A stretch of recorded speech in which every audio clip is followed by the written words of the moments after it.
जय हिंद। दोस्तों, आज हम चर्चा करने वाले हैं कि जब किसी वस्तु को जल में फेंका जाता है तो वह डूब जाता है, जबकि लोहे की बनी हुई बड़ी बड़ी जहाज़ें जिसका वज़न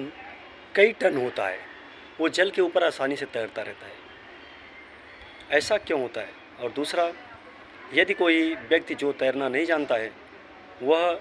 यदि जल में छलांग लगाता है तो वह डूब जाता है, किंतु जब वही व्यक्ति मृत अवस्था को प्राप्त हो जाता है तो उसकी डेड बॉडी पानी के ऊपर आसानी से तैरता रहता है। आखिर ऐसा क्यों होता है? तो आइए इस चर्चा को आगे लेकर के चलते हैं। सर्वप्रथम हम जानेंगे कि कोई भी वस्तु जल में आखिर क्यों डूब जाती है। दोस्तों, आर्किमिडीज के सिद्धांत के अनुसार यदि कोई वस्तु अपने भार के बराबर जल को नहीं हटाती है तो वो पानी में आसानी से डूब जाती है। इसका सिर्फ और सिर्फ एक ही कारण है कि वस्तु का जो डेंसिटी होता है वो वाटर डेंसिटी से अत्यधिक होता है, जिसके कारण वह पानी में समा जाता है, यानी कि डूब जाता है। यदि हम किसी एक छोटे से लोहे के टुकड़े को जल में डालते हैं तो वो आसानी से डूब जाता है, चूँकि जो लोहे का टुकड़ा है उसका जो डेंसिटी है वाटर डेंसिटी से अत्यधिक होता है। किंतु यदि हम उसी लोहे के टुकड़े को पीट करके उसके आकार को बढ़ा दें तो उसका जो वज़न होगा वो कम हो जाएगा, और फिर जब हम उसको जल में डालते हैं तो वह जल में डूबने के सिवा उस जल के सतह पर तैरने लगता है, क्योंकि वह अपने भार के बराबर जल को वहाँ से हटाता है और आसानी से वो जल के ऊपर तैरता रहता है। तो आइए अब दूसरे पक्ष को जानते हैं कि एक जीवित व्यक्ति यदि तैरना नहीं जानता है तो पानी के अंदर क्यों डूब जाता है, जबकि वही व्यक्ति जब मृत अवस्था को प्राप्त होता है तो आसानी से जल के ऊपर तैरता रहता है। दोस्तों,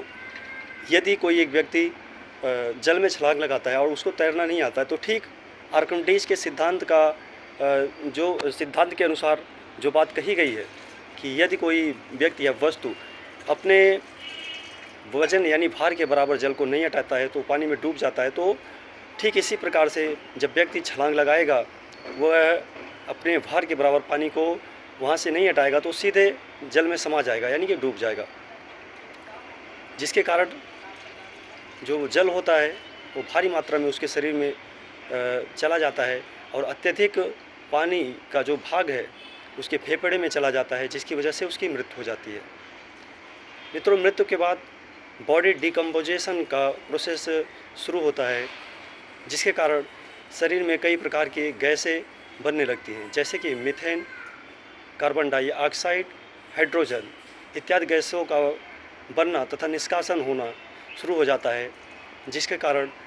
जो मानव शरीर होता है वो पानी के ऊपर आ जाता है। एक दूसरा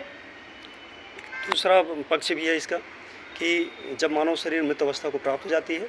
तो उसमें कई प्रकार के बैक्टीरियाज उत्पन्न होते हैं और वो धीरे धीरे ह्यूमन सेल्स और ह्यूमन टिश्यूज़ को डिकम्पोजिट करने लगते हैं, जिसके अनुसार जो बॉडी वेट होता है वो कम हो जाता है। यानी यूँ कहें कि मानव जो शरीर होता है वो खोखला हो जाता है, उसका वज़न बहुत ही कम हो जाता है। अर्थात सरल शब्दों में कहें तो जो जल का घनत्व होता है